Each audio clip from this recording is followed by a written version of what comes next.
Part 5 तक मैंने बताया कि जो खनिज की वैज्ञानिक परिभाषा है वो एनसीईआरटी के मतलब एजुकेशनल करिकुलम में भी गलत लिखी हुई है और इंटर तक क्लास 6 से क्लास इंटर तक गलत लिखी हुई है। और इसके साथ ही अगर इंटर तक गलत लिखी तो मतलब ग्रेजुएशन में भी गलत लिखी हुई है, और अगर ग्रेजुएशन में गलत है तो इसका मतलब है जब बेस गलत हो गया तो इंजीनियरिंग कॉलेजेस में भी गलत है। इसके अलावा जो आपका mines and mineral development and regulation act है उसके अंदर अंतर्राष्ट्रीय खनिज संगठन की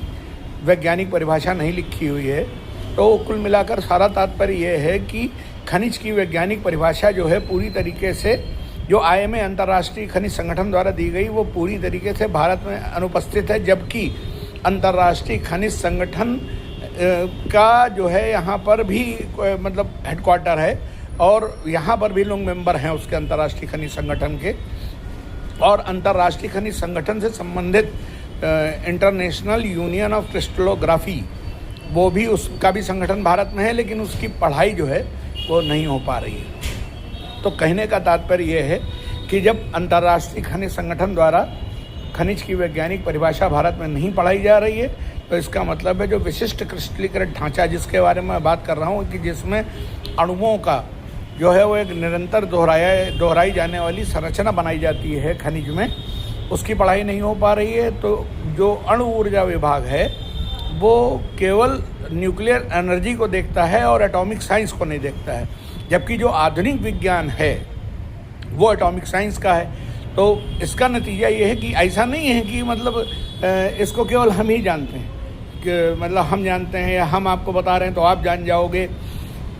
जितने भी वैज्ञानिक रूप से उन्नत देश हैं वो भरसक ये कोशिश करते हैं कि उनको आपके यहाँ स्पाई लगाने की ज़रूरत नहीं है। कोई ये नहीं है कि वो आपके यहाँ जो है जासूस लगाएं। इंटरनेट पे उन्होंने आपका साइंस का एक्ट खोल लिया और उनको ये समझ में आ जाता है कि मतलब जो है आपके साइंस के एक्ट में क्या गलती है और आप किन किन चीज़ों में गलत रास्ते पे चल रहे हो। तो वो खाली आपका एटॉमिक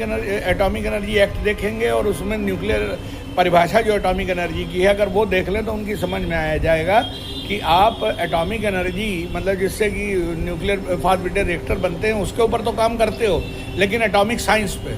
जो आपका स्पेसिफिक क्रिस्टलाइन स्ट्रक्चर जो खनिज की डिफिनीशन में है उस पर आप काम नहीं करते हो। उसके बाद अगर वो आपका mines and mineral development and regulation act 1957 उठा लें तो उनको ये एहसास हो जाएगा कि आपके यहाँ जो खनिज परीक्षण है वो आईएमए की डिफिनीशन से ही मतलब आईएमए की डिफिनीशन उसमें वैज्ञानिक डिफिनीशन है ही नहीं। तो